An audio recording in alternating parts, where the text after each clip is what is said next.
Hey everybody, this is Ryan McClanahan with HistoryThroughCards.com. I hope you're all doing very well today.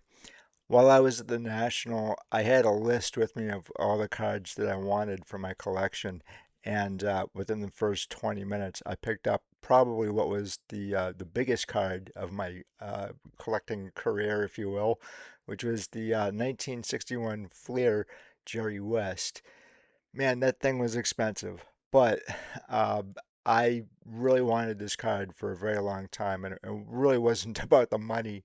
And so while I would pick that card up, and I'll probably talk about that card in another video, but while I was walking around the floor, just being overwhelmed by everything, and I highly recommend that if you guys haven't gone to a national, just go, because not only are you going to see stuff there that you've never seen before, but it's also like a museum, and you'll also get to see fellow YouTubers and friends and make friends too. So that's really why I recommend going. And that was the fourth time that I've gone to the National. I plan on going next year as well. And I hope to see a lot of other YouTubers there as well. And it was just a great time. I really was kind of short on time there too. But while I was walking the floor, I came across another card that I had been looking for, oh God, probably a good 25 years or so, and I picked it up, and it was the 1933 Gaudi Pie Traynor. And so I actually do have another Pie Traynor card here that I've had for a very long time too, and that's the Diamond Stars. And I grabbed this for really kind of a song and dance, really. And the reason why I picked up for such I think it was like 20, I have to check, but I think it was like a little over 20 bucks. But there is some damage to the back. It looks like it was glued to an album. Sometimes that's just like the best way to get a card, really, of a player that you really want. And so I really enjoyed this card, but as much as I liked it, I had always had my sights set on the 1933 Gaudi, and uh, this card is actually quite expensive. It was pretty expensive when I bought it too. Just happenstance, looked in the case and saw it. I kind of thought that, this is probably going to be very expensive, but I'm going to ask anyway. It never hurts to ask, and then to negotiate a price. Sometimes you just got to walk away too. But I'm kind of at the point in my collecting career where I'm settling down now, and so I'm not going to fully stop collecting. I don't think I can. I think it's just in my genome, if you will, to want to continue to collect. But I'm more interested now in the research and trying to write more and more. And so uh, Pie Traynor has a really interesting story. I'll just show you really quickly. This is a fantastic card, a great image. I'll show you the back of it. It looks like every other 1933 Gaudi that you've ever seen. But there's something about Pie Traynor that I really wasn't aware of until I started to do some research on him. Now, I knew that he was from Framingham, Massachusetts, born, somewhat raised.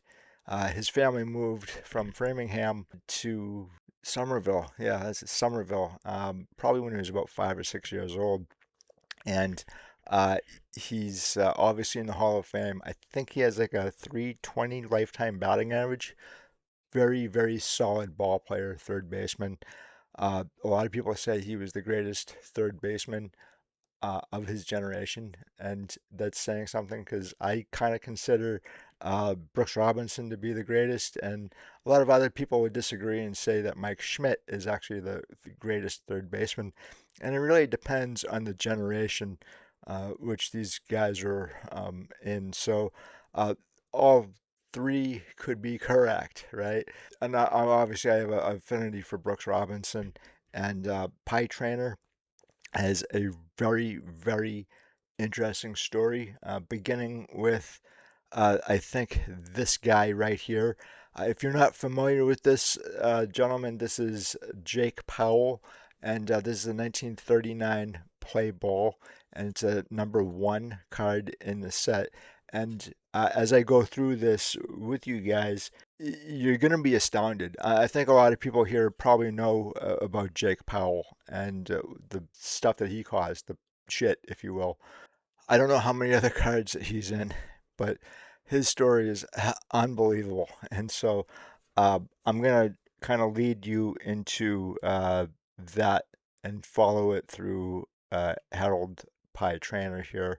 And you guys are just going to be blown away as I was. So here we go. This is from the Chicago Defender, August 6, 1938. Jake Powell, a policeman not in Dayton. Mayor Brennan puts lie to offending ballplayer's claim. Jake Powell, offensive epithet-making ballplayer of the New York American League team, is not and never has been a member of the Dayton, Ohio Police Department. This statement was made by Mayor Charles J. Brennan in a letter to a G. F. Sims, superintendent of the 3rd Ward. Mr. Sims communicated with Mayor Brennan last Friday after Powell, in a radio interview, had made certain insulting remarks about members of the race in carrying out his police duties in a Dayton section inhabited by race citizens, that'd be African Americans. The Chicago Reader has requested the mayor to discharge Powell as being an unfit officer by expressing such an un American remark. In his reply, Mayor Brennan said, "For your information, let me say Mr. Powell is not now and never has been a member of our Dayton Police Department." Last Friday, in an interview before the Yankee White Sox baseball game at Comiskey Park, Powell, outfielder for the Yanks, was asked what he did during the winter months when he was not playing ball. The player remarked, quote, "I am a member of the Dayton police force and I keep in shape by blackjacking, I'm not going to read that word, African Americans over the head with my beat." A storm of protest arose over the remark, causing race citizens in all sections of the city to demand the player be banished from organized baseball and dismissed from the Dayton force. Many apologies have been offered in the matter by the radio station team management, and Baseball Commissioner Landis suspended Powell for 10 days. Mr. Sims also received a letter from Colonel Jacob Rupert, owner of the New York team, through the club secretary E.B. Barrow, expressing deep regret over the White Sox Parks incident. Mr. Barrow said in his letter, "Mr. Powell was born in the South, and, as no doubt know, things sound differently in the North than they do in the South. I trust that you will overlook Mr. Powell's thoughtless blunder and give him another chance." So it appears that there's a nighttime edition or a updated edition to the same newspaper. So usually what would happen is, as I remember as a kid, that we would have a daytime edition and a nighttime edition or an evening edition to say the Boston Herald, for example. And this is the updated version of this story, which includes a little bit more in-depth narrative, if you will. So it goes on to say, "Situation serious." So serious had the situation become Saturday that the entire Yankee team, with the exception of Powell, was escorted to the White Sox park by 3 police squad cars, and detectives were scattered in the grandstands and bleachers which surround the White Sox outfield. The Yankee manager is said to have seen Powell out of town. Powell stirred up a hornet's nest of ill feeling which has not been felt in the city since the days of the race riot of 1919, when on Friday, during a pregame interview by Bob Elson, the Yankees outfield insulted hundreds of thousands of radio listeners whose racial identity was other than white. Elson as has been his usual custom here in Chicago at both the major league parks, had asked a simple, sensible question of Powell. How do you keep in trim during the winter months? While the radio listeners waited for the reply, they were astounded when Powell, wearing a uniform with number 7 on the back, blurted out, "Oh, that's easy. I'm a policeman and I beat, again, African Americans over the head with my blackjack while on the beat." Powell is a policeman in Dayton, Ohio, and his beat takes him through a section inhabited by Negroes. Ellison cut Powell off the air. Incensed, thousands immediately turned off the station, WGN, and turned their radios off altogether and sought redress from station WGN. In the meantime, Ellison, sensing the seriousness of the uncalled for as well as unsportsmanlike remark, apologized for the station, but thousands missed Ellison's apology. Judge Landis' statement. Saturday, Ellison again explained to the radio audience and at that time told his hearers that Powell had been suspended 10 days by Judge Landis. Judge Landis's official statement read, "Although the commissioner believes the remark was carelessly and not purposefully made, Powell is suspended for 10 days. Those of our group interested out of park during the series with the Yankees, which continued Saturday and Sunday, a declaration consisting of Mrs. R. A. Cole, whose husband formerly owned the Chicago American Giants, Abraham Lincoln Foster, executive secretary of the Chicago Urban League, V.J. Washington, business manager of the Chicago Defender, and representing Robert, were not satisfied. It is understood that Louis Comiskey, owner of the Chicago White Sox, and Harry Grabner, secretary, had taken immediate steps early Saturday morning to keep Powell S. Abbott, publisher, who was at his country home in Michigan, Dr. Metz Lochard, foreign editor of the Chicago Defender, and Frank A. Young, representing both the Chicago Defender and the Negro American League, were granted a conference with Secretary Grabner at the White Sox Park Saturday at 1 o'clock. Mr. Grabner said action had already been taken by Commissioner Landis, both President Comiskey and himself, and regretted the incident inasmuch as they appreciated the patronage of the park by our group.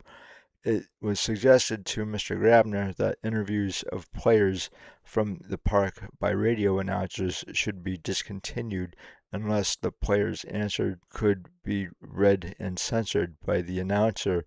He agreed that it would save such unpleasant situations.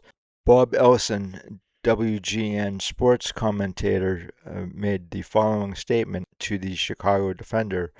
An incident occurred on my pregame broadcast on Friday, July 29th, which was very distasteful to me and, I know, to many of my radio listeners. I regret very much that player Jake Powell of the New York Yankees saw fit to make a remark which was entirely uncalled for and made without being anticipated in any way by me. The remark was strictly Jake Powell's own words, as all of the interviews with players are presented without opportunity for censorship. They are interviews in the strict sense of the word, being wholly unrehearsed and presented without the use of any written copy. I want to repeat that the remark of Mr. Powell was as offensive to me as it was to many of my good friends. Powell was accompanied before Commissioner Landis Saturday morning by Joe McCarthy, manager of the Yankees. Until late Friday, McCarthy, not hearing the broadcast, knew nothing of Powell's remarks. Powell, when questioned by the judge, said he didn't remember saying anything offensive and added that he had some good Negro friends in Dayton.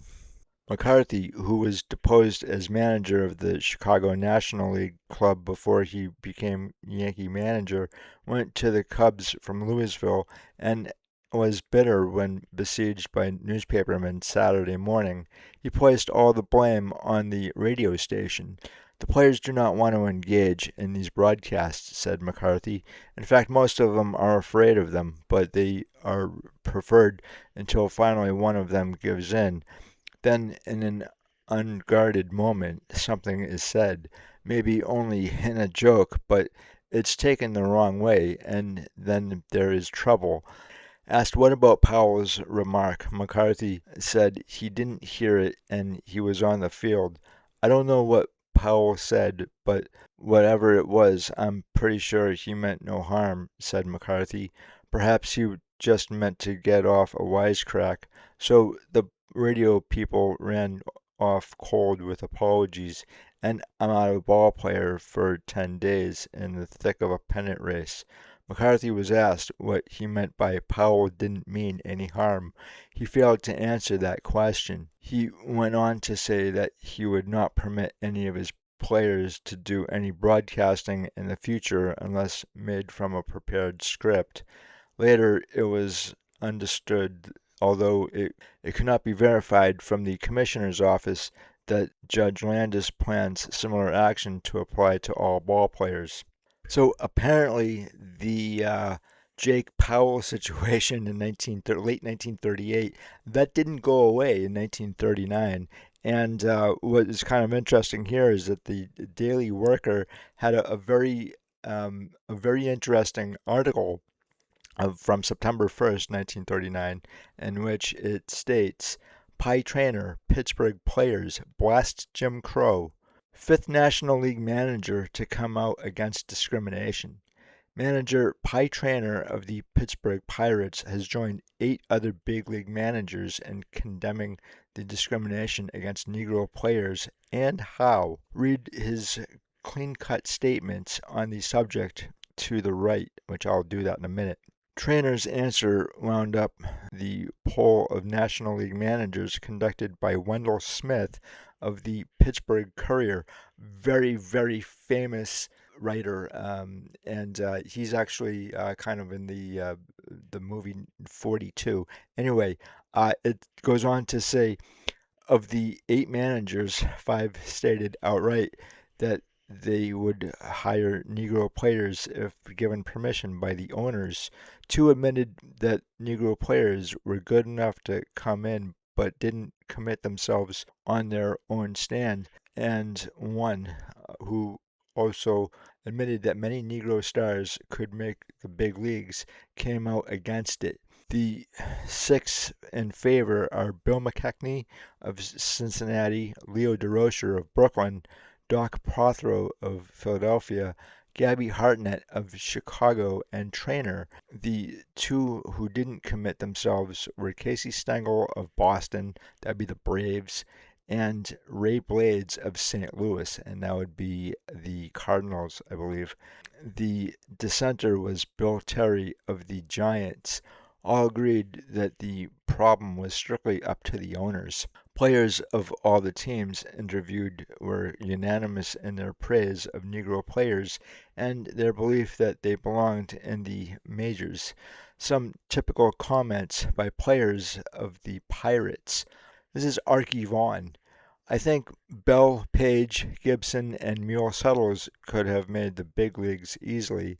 I have played against any number of Negro players out on the coast, and I know that there are any number who could play in the big leagues. And before I get on to another player here, I just want to say that Archie Vaughan was a really early supporter of Jackie Robinson and helped him out quite a bit while he was on the Brooklyn Dodgers.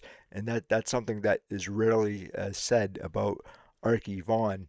And I have gone on about Archie Vaughan. He's one of my favorite players of the 1930s. Anyway, let's continue here. This is Paul Wainer. Lloyd and I have played against countless Negro players who were good enough for the majors. Bill Brubaker, Suttles, Bell, Page, Gibson, Charleston, Mackey, and a gang of others could have starred in the big league baseball if given the opportunity. Fern Bell.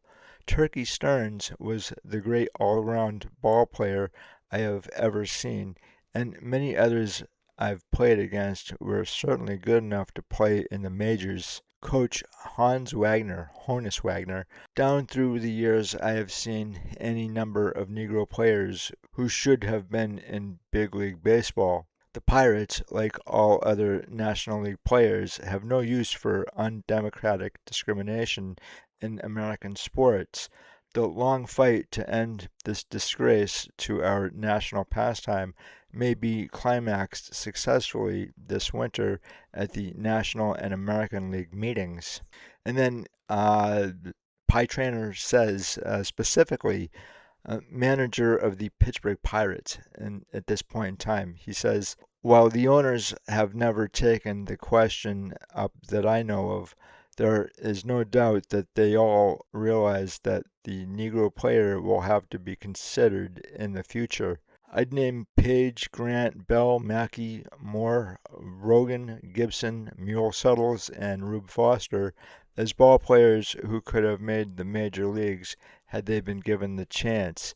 Many times, when the going has been tough, I have heard managers and players in the big leagues state that they would like to have Satchel Paige, Josh Gibson, or some other outstanding Negro player along to help them out of a tight spot. Just a few days ago, some of the boys were telling me about the terrific ball Josh Gibson hit out here against the New York Black Yankees. The ball sailed 457 feet, and an outfielder by the name of Curry caught it. They admired Gibson's power and also the sensational fielding of Curry. Believe me when I say I have seen countless numbers of Negro ball players who could have made the grade in the majors, only their color kept them out. If given permission, I would certainly use a Negro player who had the ability to play in the majors. So not more than a month goes by that Pie Traynor is in the press stating that he wants to add African American ball players to the ranks in the majors, where the Wichita Eagle states on October 1st, 1939, Frisch to Pirates. President announces signing to replace Traynor as manager. President William E. Bernswanger announced tonight Frankie Frisch will manage the Pittsburgh Pirates of the National League Club in 1940 and 1941, succeeding Harold Pie Traynor, although it had been rumored here for days that the Fordham Flash was to succeed Traynor, who resigned Thursday. Bernswanger said the deal was not closed until noon today by telephone. Frisch will sign a contract in New York probably Tuesday when he will meet Bernswanger and Traynor at the draft meeting preceding the opening of the World Series Wednesday. The Pirate president said Traynor resigned, he said, and because of the low position of the sixth place Pirates, a traditional first division club, which this year experienced its poorest season since 1917. So I looked into this actually because I wasn't sure if there was a connection between what Pie Traynor had stated in the press about adding again African Americans to the either the Pirates or another club or whatever, and I don't think I don't think there's any connection at all because from what I was reading here in other articles was that the 1938-1939 Pirates and the Pirates in general in the 1930s were a very electric ball club, and I'm not talking about uh, the the players themselves. Well, kind of. I mean, technically, if you want to find out what the Pirates were really like in the 1920s, those were crazy, crazy ball clubs, absolutely nuts. And very few people have actually studied the 1920s Pirates. This grouping of Pirates ball clubs, they in the 1930s, they were good. They really were good, but um, they just, usually it's just bad management. And in this case, in 1938, they were 86 and 64, and I guess two ties, and they lost to the Cubs by 2 games, and that was really because I think of Gabby Hartnett, and he's really well known for the homer and the Gloman. That was on September 28th, 1938. It was a twilight home run. Wrigley Field didn't have any lights in 1938. I think they were put in like 1939 or so, right after this. This was really interesting because the game was tied 5-5 in the bottom of the ninth with 2 outs, and then up comes Gabby Hartnett, and since there's really no lighting and it's getting dark out, he hits a home run to win the game, and really what it does, it gets the Cubs into the World Series, and well, naturally they faced the Yankees, and they lost all 4 games, but that's kind of to be expected because um, when you have a club like the Yankees in the 1930s, they think they won like 1936, 37, obviously 38, 39. They lost in 1940, and they went back in 1941 and won that. So you're looking at just a powerhouse. So I don't think that there was any other team in the National League that was going to beat the Yankees back then. I don't even think the Red Sox were going to even could have beat them. And the Red Sox had like 5 future Hall of Famers too in 1938. And the Pirates in the late 1930s and early 1940s, they're really kind of like the centerpieces of uh, really interesting baseball politics that's going on. And there's a really interesting shift in the National League in the 1930s as well. And I think I'm going to probably talk more about that in my look into Vince DiMaggio because I think he plays a key role as well. At least he has his foot in the door into something really, really interesting in regards to the Pirates and the National League. But in the meantime, here, I wanted to talk more about Pie Traynor and who he was as a ball player.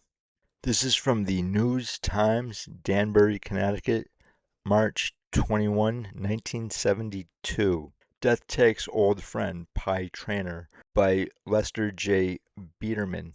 This is a story of a very good friend of mine who was laid to rest with simple dignity yesterday, Harold Pie Traynor. He was a great man not only because he was a Hall of Fame baseball player, the best third baseman of all time, but also because he was a warm and kind human being.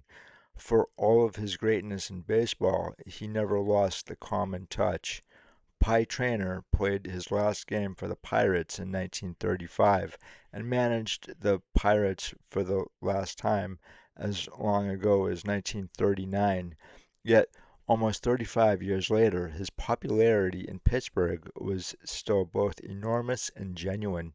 He couldn't walk down streets without being properly recognized. People he never knew would automatically shout, "Hello, Pie," and he'd wave back as though saluting old friends. Signing autographs was a pleasure for him, and he always thanked you for remembering him.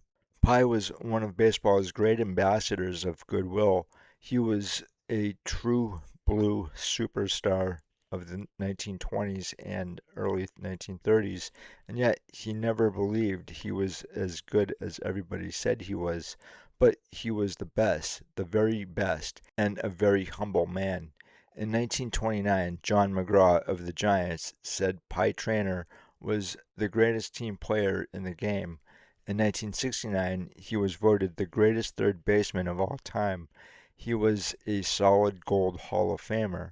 In fact, he was a superstar before anyone knew what a superstar was.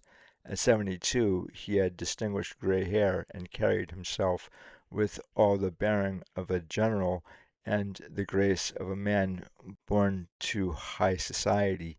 Pye was born in Somerville, Mass., and to his last day he still spoke with a trace of New England accent. He got his nickname because as a boy he liked pie, and the grocer called him Pie Face. It was shortened to Pie, and the name stuck. There are so many stories I remember about Pie Traynor. He was the pirate manager in 1938 when I started traveling with the team and made it easy for me. He almost won a pennant in 1938 with what was generally regarded as an inferior team. True, the Pirates led the league until the final week when the Cubs swept a three-game series in Chicago and took the pennant. Yet the winningest pitcher on the Pirates was Mace Brown, who won all 16 games in relief, and 1938 was the year the front office suggested to Paul Waner that he go on the wagon completely. It turned out to be a disastrous decision because Waner fell below 300, 280 in fact, for the first time in his career. The year before, in 1937, Waner hit 354, and the year after, 1939, he hit 328. He took an occasional drink in those years. Don't make me laugh. But the one year he abstained, he dropped to 280. So there must have been a moral here somewhere. Pye lost his job after the 1939 season, and I'll always remember him for tipping me off that Frankie Frisch would succeed him as the Pirates manager. Pye himself was a great all-around performer.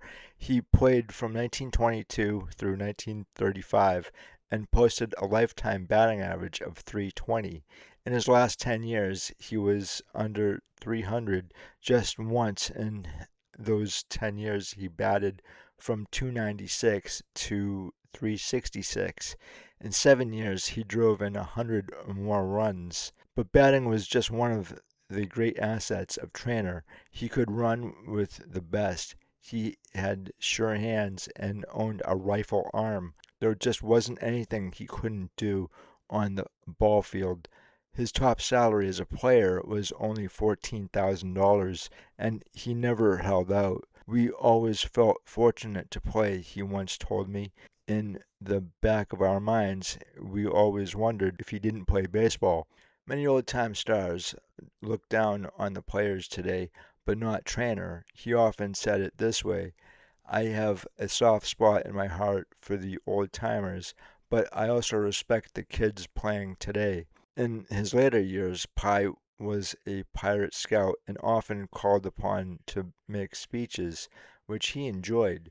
Each spring he'd go down to training camp, put on uniform number 20, and give many an old-time fan a thrill just to see that familiar number 20. He never interfered and never gave advice unless asked. However, once he did, and he later told the story on himself. He was umpiring a squad game at third base. Where else? And he whispered some advice to a rookie third baseman about playing in a little closer.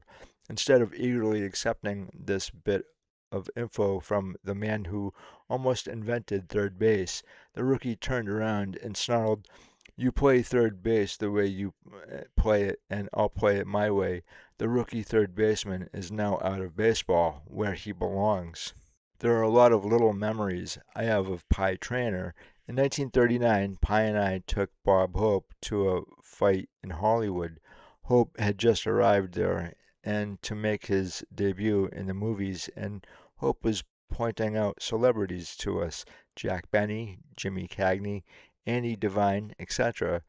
The next year, Hope was on his way, and he has been going up ever since. Pye was a 2 packs a cigarette a day smoker in his playing career and later, but after one hospital siege a few years ago, he gave it up. In recent years, he was hospitalized occasionally with emphysema. He died of respiratory ailment.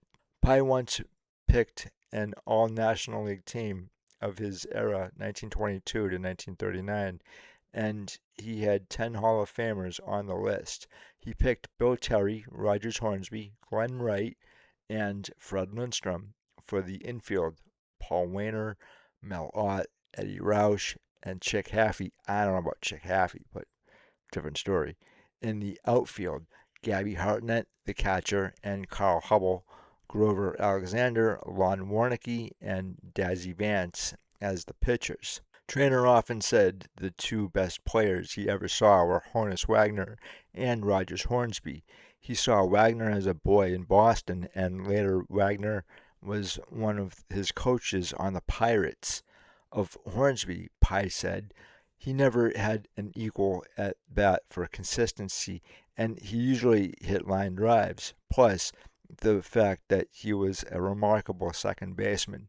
His lifetime average was 358, and in 6 straight years, he batted 370, 397, 401, 384, 424, and 403. The last time I saw Pie Traynor was in late November. The Pittsburgh baseball writers held a banquet to honor Pie and asked me to fly in and speak to the writers since I knew him so well. On the dais that night were Casey Stengel, Frankie Frisch, Joe Medwick, Eddie Roush, Wadey Hoyt, Bob Feller, Charlie Garinger, Red Ruffing, Stanley Kovalevsky, Hall of Famers all, there to pay tribute to one of their own. The MC was Ralph Kiner, who someday may also be elected to the Hall of Fame. Pye's last public appearance was the Saturday night before he died.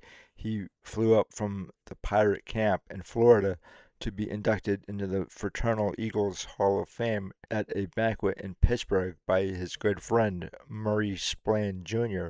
Pie Traynor was a great man, and I proudly treasured his friendship. So the next time you see a card like this, just remember that Pie Traynor was on the cutting edge of integration all the way back in 1939.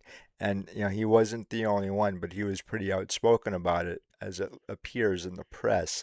And I think that's really interesting. Obviously, integration happened in 1947 with Jackie Robinson, but it probably started with Jake Powell, right, in 1938.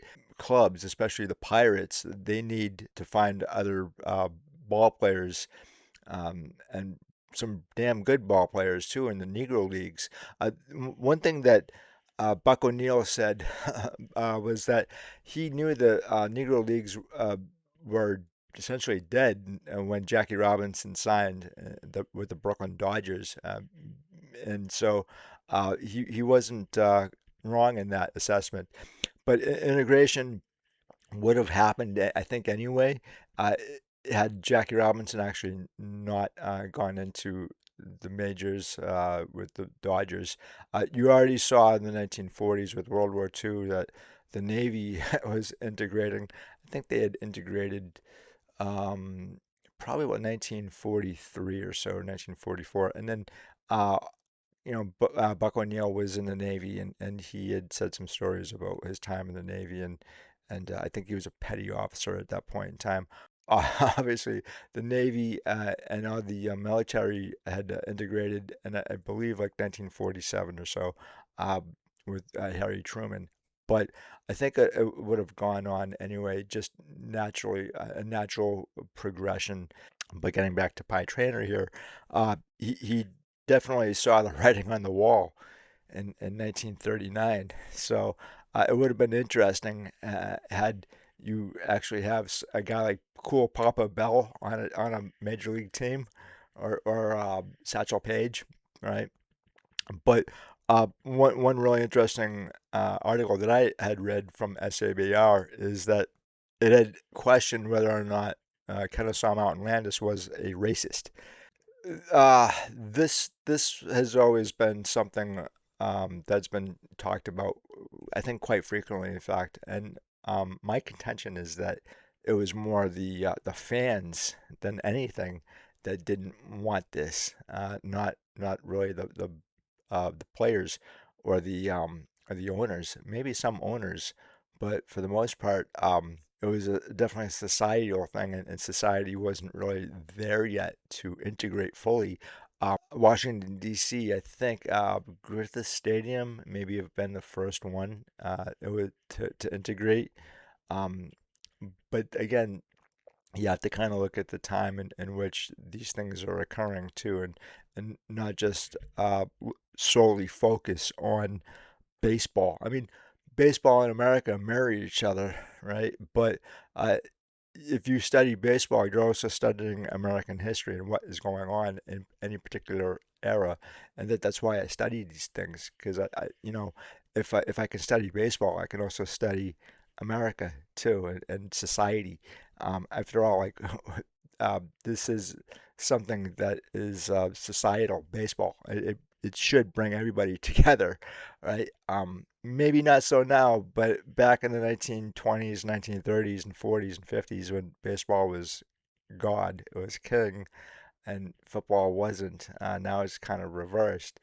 And that's another story I'd like to bring up too at some point is the reintegration of the NFL, and that is a fascinating story that does have some baseball ties here in Boston too. So anyway, guys, I thought this would be a really interesting story about Pie Traynor. You get to know a little bit more about him and what he did in the 1930s with integration. He's obviously not the only guy, which I would like to know more about the other ball players who were also wanting integration. And of course, these things take time. And Jackie Robinson's story is absolutely fascinating. I think Larry Doby, again, another guy who successfully integrated in the American League, the first one. His story really isn't told as well as Jackie Robinson's, and Jackie Robinson's story is been told so many times, but they leave out certain facts uh, that I think just need to bubble up from the surface. So anyway, guys, I'm going to leave it here, but I'd love to get your comments in the comment section below and see what you guys have to say. If you have any Pie Trainer cards, I'd love to know what you have. If you have any favorites, let me know that too. Pie Traynor is definitely still well known here today, and Framingham, Massachusetts, is where he was born, and he went to Somerville. And I think Framingham today, they want to put up a plaque or something to commemorate Pie Traynor living in the city and being a citizen of Framingham. And again, he was also a citizen of Somerville, Massachusetts as well. So again, I'm going to leave it here, but I'd love to hear what you guys have to say. And until the next time, I will talk to you later. Have a good one. Bye.